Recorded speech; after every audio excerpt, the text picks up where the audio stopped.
In a moment, you'll hear James Stewart as the six-shooter. Just one of many fine programs brought to you each week on NBC. Tomorrow night, there's top comedy entertainment with the Bob Hope Show, the Phil Harris Alice Faye Show, and Can You Top This with Senator Ford. Bob Hope delivers rapid-fire comedy routines, while Phil Harris and Alice Faye bring both mirth and music. It's a great Friday night lineup of comedy programs, all of them heard only on NBC. James Stewart as the six-shooter.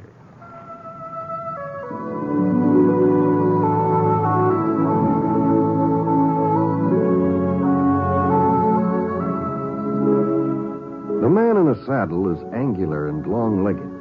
His skin is sun-dyed brown. The gun in his holster is gray steel and rainbow mother of pearl. Its handle unmarked. People call them both the six-shooter.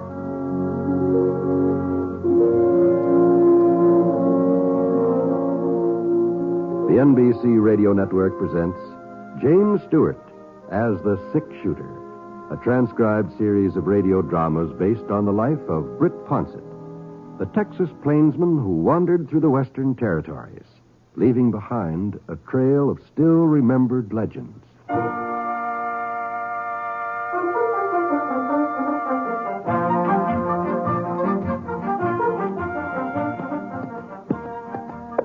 We weren't exactly lost, Scar and me. Well, not completely, anyhow. I had a sort of a general idea of our whereabouts, but I must have taken the wrong turn back at Glen Forks, where we'd have reached Minton by now. The trouble was I'd never covered the southern part of the state before. So for the last half hour, I sort of kept my eyes peeled for a ranch where I could get my bearings. Hadn't spotted any signs of civilization, though. There didn't seem to be any settlers along the trail. And when I finally did come within sight of a house, I almost missed it. And Scar, he didn't. He was thirsty and he could smell water. What's the matter, boy? What's the matter? What? Oh, there it is. Oh. It was about a quarter of a mile east, nearly hidden in a clump of cottonwoods, a large, rambling, two-story building, sort of gray-colored, like it had been white once and needed a coat of paint.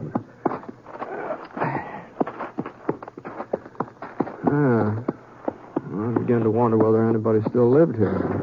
Easy, boy. Easy now. The steps leading up to the porch were cracked and broken, and a hole in the side window was stuffed with newspaper to keep the wind out. Hello? Anybody home? Who is it? What do you want? Well, just some directions, ma'am. I'm looking for a trail to Minton. Oh, just a minute. Trail to Minton, you said? Yes, ma'am. You should have turned east at Glen Forks. Oh, Trail I see. past here's the old one. It's 4 miles longer and nobody uses it anymore. I see. Well, as long as it goes to Minton anyway. 4 miles longer and nobody uses it nowadays. Yes, ma'am. Still, it'd be shorter than going all the way back to Glen Forks, wouldn't it? I guess so. Yes. Well, thanks, ma'am. Oh, ma'am. Yes? You don't have to have some extra water, do you, from a horse? There's a pump out and back. I'll show you. Oh, no need for you to trouble yourself. I'll find it. Come on, Scar. It's no trouble, Mr. Ponset, ma'am. Britt Ponset. Ponset? I think I've heard my husband speak of you. Oh. You can use that bucket. Oh, here it is. Thanks. We've had a dry summer. Very dry. It may take a while for it to start drawing. Sure. Britt Ponset. Yes, I'm certain the general mentioned your name. The general? I'm Hannah Guilford. General Guilford's wife. Oh, well, I'm very pleased to meet you, Mrs. Guilford. Then you do know William. I knew him, yes, ma'am. I knew him when he was in command of Fort Clark. That was a couple of years before he... Fort Clark. I wasn't with him there. William thought it would be too dangerous. Indians. The general will be very pleased when I tell him to stop by. He's taking a nap now, and I'd hate to wake him. But if you're going to be in Menton, well, perhaps some other day. But I don't quite understand, ma'am. I thought that, I mean... You don't believe me, do you? You're like all the others. You think he's dead. You think the Cheyennes killed him. No, Miss Guilford. I tell you, he's alive. General William Guilford's still alive. Well, Hannah Guilford wasn't the first woman to get rocked off balance by the shock of her husband's death. I was kind of surprised that she wasn't over it by now. It's been 5 years since the massacre at Red Hills. 5 years since William Guilford and his cavalry regiment had been wiped out the last man. Easy, boy. Easy. Oh, you had enough? All right, come on. Anyway, I led Scar away from the pump, and I started to climb into the saddle. Just then, the front door opened again. She looked different now, somehow. Clear-eyed, calm, sensible. Mr. Ponset? Yes, ma'am? I wonder if you'd do me a favor. Well, I'd be happy to, Miss Guilford. I've made a list of some supplies I need from Traylor's General Store in Menton. Would you ask Mr. Traylor to bring them out first thing in the morning? Oh, certainly, ma'am. Here. My husband and I were planning to take the buckboard into town this afternoon, but I don't think he's up to the drive. This way you'll save us the trip. You sure you don't mind? No, not a bit. Bye, Miss Guilford. Bye. Don't forget to tell Mr. Traylor first thing in the morning. That's when I want them.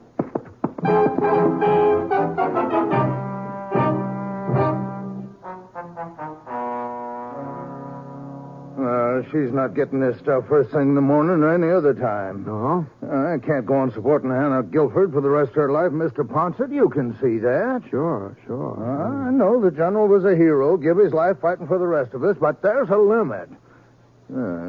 Feeding her ain't enough. I have to send food for him, too. Yeah, well, I'm afraid I don't understand, Mr. Traylor. Look at this here list of hers. Here, right here.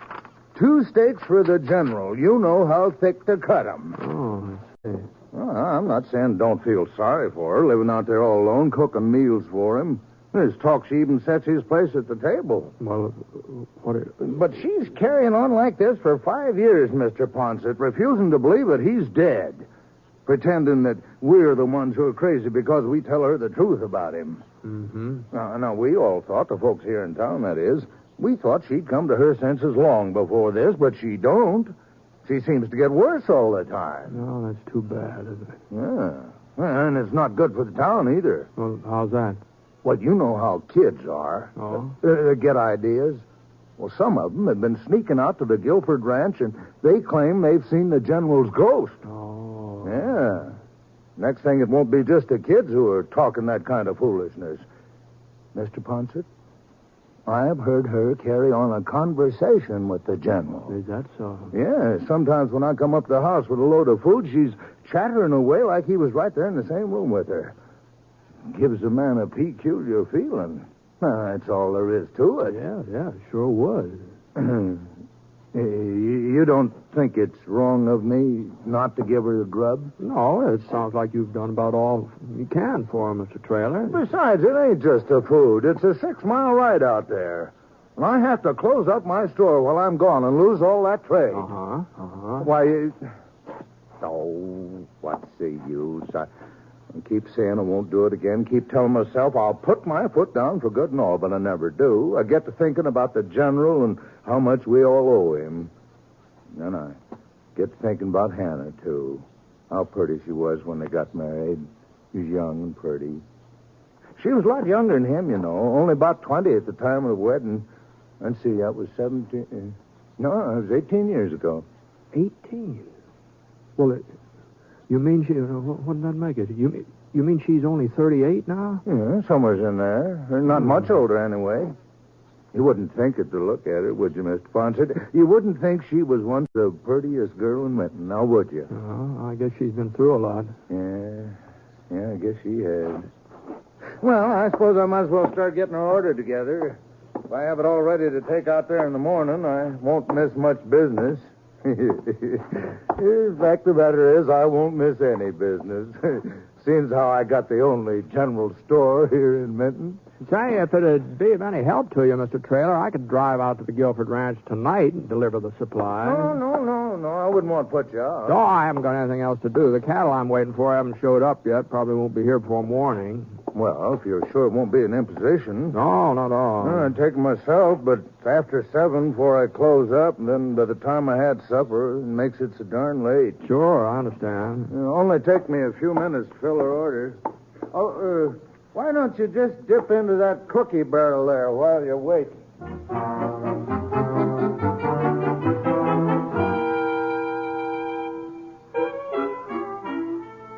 I left Scar at the livery stable, and Trailer loaded the grub for Mrs. Guilford into the buckboard, and I started off for the ranch.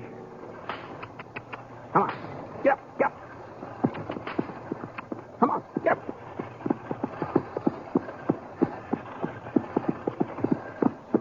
The sun had gone down by the time I got there. It wasn't dark yet, though. You could still see yellow and red over behind the mountains, but the evening star was getting brighter and brighter. Whoa, now. I thought, she must have heard me when I drove into the yard, but the front door hadn't opened yet, so I climbed off the seat, walked up those broken steps onto the porch, and the next thing You can't live on charity forever, will you? Gotta do something about the ranch, sell it, or find some way of getting it in shape again. You got to have money. I figured it was one of those conversations Trailer had told me about, that Hannah was talking to herself, pretending her husband was with her.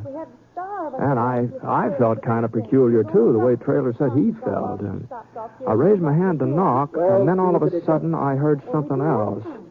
Something that told me I'd figured wrong. Why, it's been 5 years. Don't you think I know how long it's been? 5 years, you call it. To me, it's been 50. Well, there wasn't much doubt about who that voice belonged to, even though I hadn't heard it since Fort Clark. Hannah Guilford wasn't pretending. And she wasn't talking to herself either. She was talking to her husband.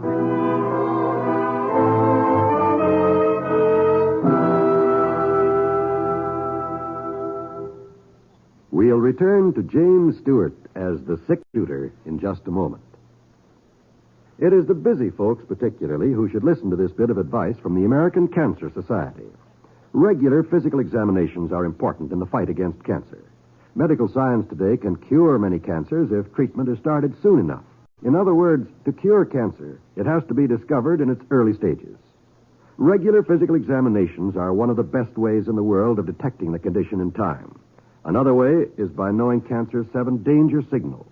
If you'd like a free list of them, plus a lot of other life-saving information, write today to the American Cancer Society in care of your local postmaster. Providing information to fight cancer is part of the American Cancer Society's job. Other vital parts of its job are to provide research, education, and service to cancer patients. You can help in the fight to beat cancer. This is Cancer Control Month by proclamation of Congress. To help, please send a contribution now to Cancer in care of your local postmaster.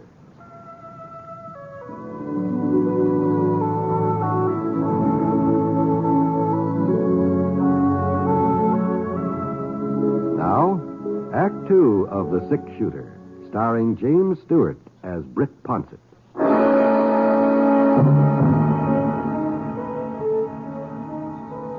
Well, for a minute or so, I just stood there in the Guilford porch listening. Like everybody else, I thought General Guilford was dead, that he'd been killed by the Cheyennes when his regiment was wiped out. Why, there was even a monument to him in the cemetery in Minton. I'd seen it that afternoon as I rode past there. You know as well as I do, Hannah, we can't sell the ranch and we can't move away. If we were foolish enough to try that, Well, whatever the explanation was, it didn't need to concern me, and I turned and started for the buckboard. Right then, one of those cracked porch steps decided to give way. Well, I managed to keep my balance, but I'd made enough racket to drown out half a dozen conversations. Mr. Ponset. Evening, ma'am. What do you want? Why did you come back? Well, I brought the things you ordered from town. I thought I'd save Mr. Traylor a trip. Oh, I told the General you were here this afternoon. I was just talking about you, as a matter of fact. Yes, ma'am, I know.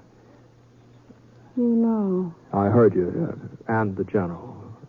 Oh. Here, I'll help you get this stuff unloaded. Never mind. What?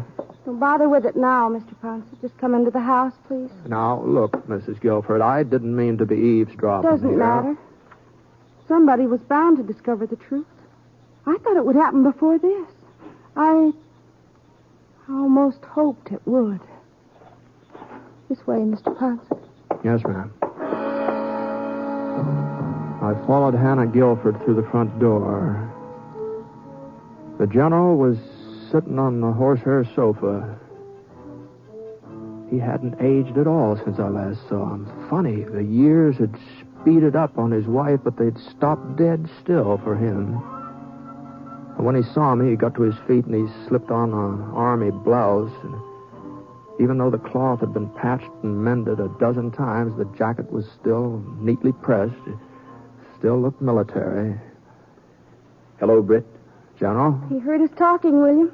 He heard your voice, too. I see. Why did it have to be you, Britt? Well, I don't quite understand. Anybody else? People would say it was their imagination, that they'd heard a ghost. But they'd never say that Britt Ponset was imagining things. They'd believe you if you told them I was still alive. Oh, you never know what people are going to believe, General. What difference does it make now, William? Somebody was sure to find out sooner or later. Be quiet, Hannah. I want to think. There's nothing to think about. We have to face the truth, that's all. We? I'll stand by you. Always have, haven't I? Yes, my dear, yes. You've been very loyal. But I'm the one they'll court-martial. Not you. Not both of us. Court-martial?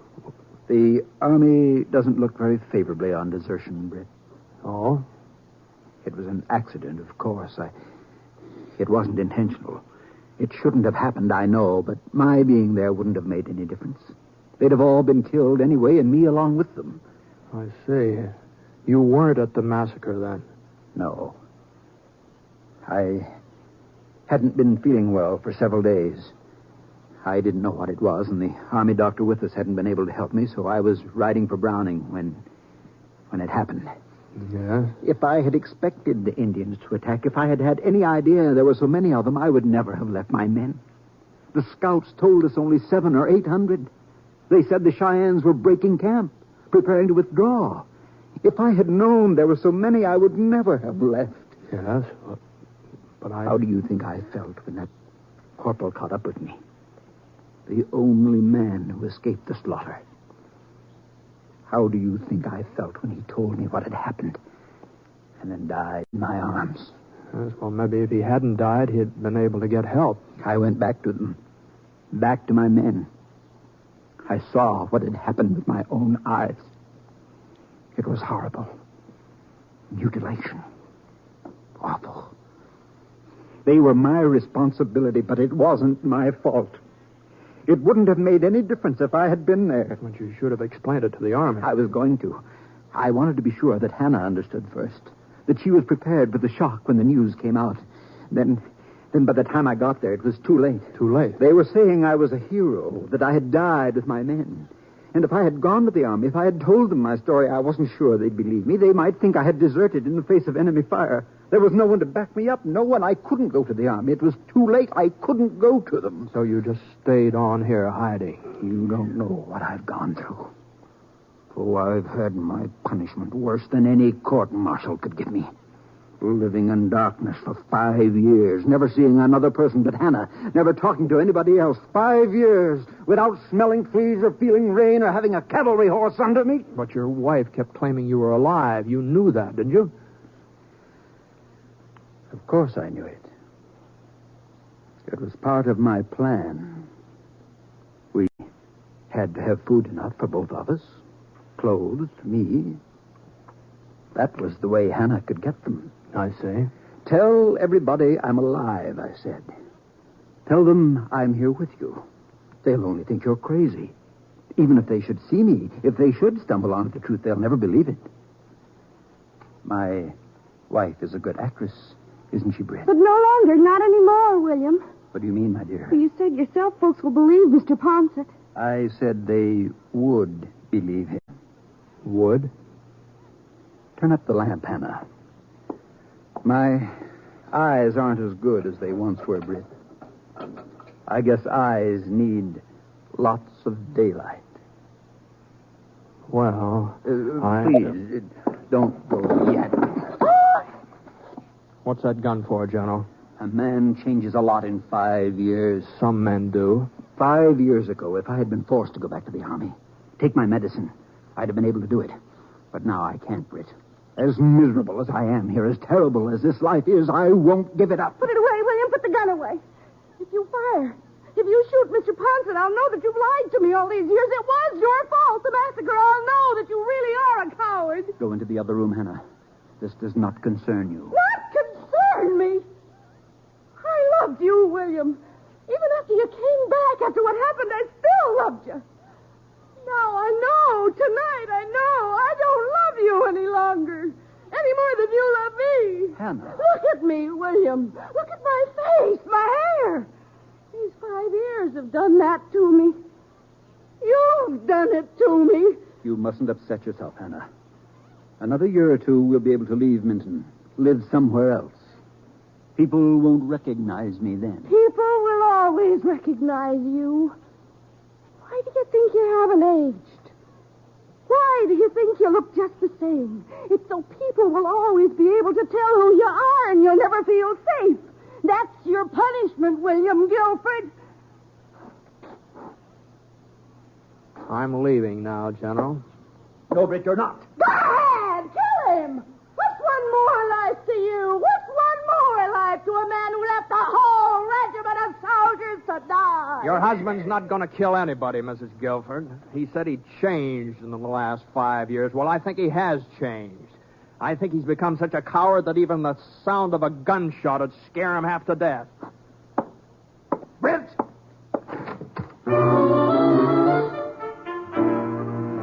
I wasn't being particularly brave walking out in the General like that. You can pretty much tell what a man's going to do when he's holding a gun. The way his eyes look at you. And Guilford's eyes weren't staring at me like he meant business. I started to close the front door, and I just glanced back over my shoulder as I did it. Guilford was walking up the stairs. He was almost at the top, and then all of a sudden he kind of stumbled. Guilford!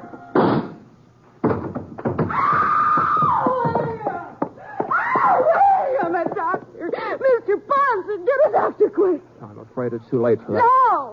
No, it can't be. Better let me put him on the sofa here. William.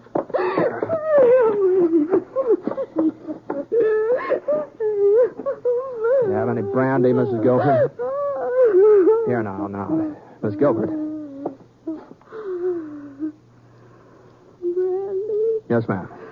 I think so. On the sideboard. All right, I'll get it.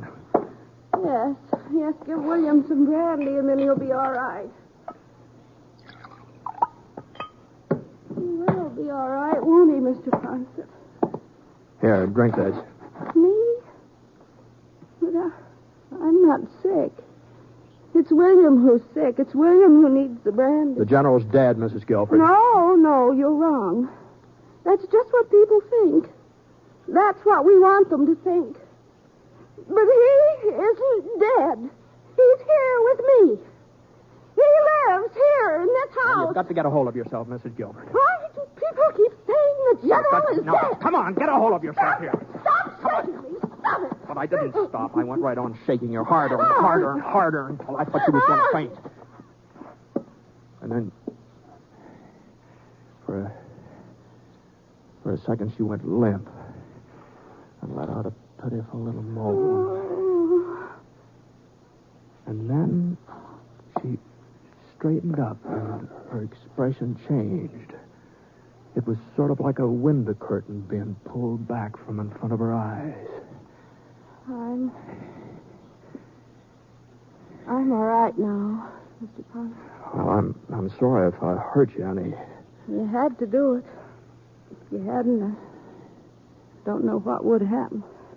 Well, you'd better ride back into town with me and spend the night in there, and we can send somebody back here to take care of the general.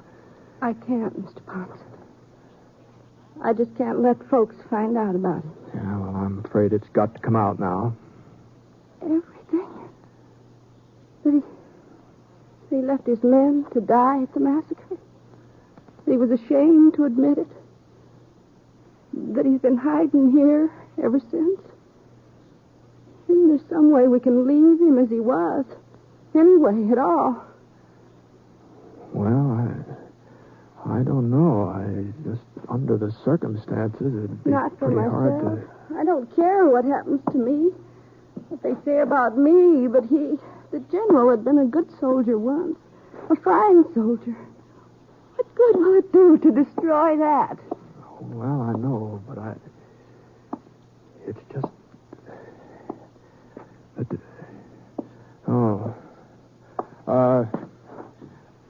Here, you'd better be careful there, Miss Guilford. What? Well, that table with the lamp on it, you almost knocked it over there. And if the lamp should get broken, this whole place would probably go up in smoke before we could do anything about it. It wouldn't matter. The ranch doesn't mean anything to me. Not now. I could never live here again anyway. Yes, well, all the same, we have to be careful. Fire is very dangerous. Yes, it is. Fire. Now, what are you doing? Now, put that lamp down. Fire. Come on. Better hurry up and get out of here. Come on.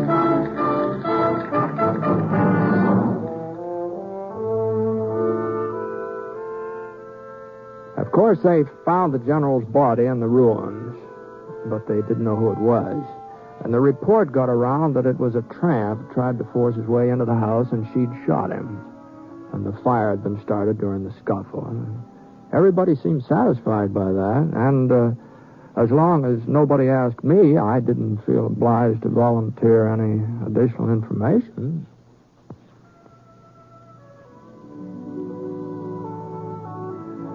The next time I came back to Menton, by George, I could hardly recognize Hannah Guilford. She was working in Traylor's general store. And, she looked a good 8-10 years younger than she had before. There was even talk about her and Mr. Traylor getting married. Seems that after the fire, she sort of got a hold of herself, faced up to the fact that the general was dead. At least that's how Traylor explained it to me. He said that the tramp breaking in on her has done some good. He showed me the fellow's grave. It was right in the shadow of the monument to General William Guilford.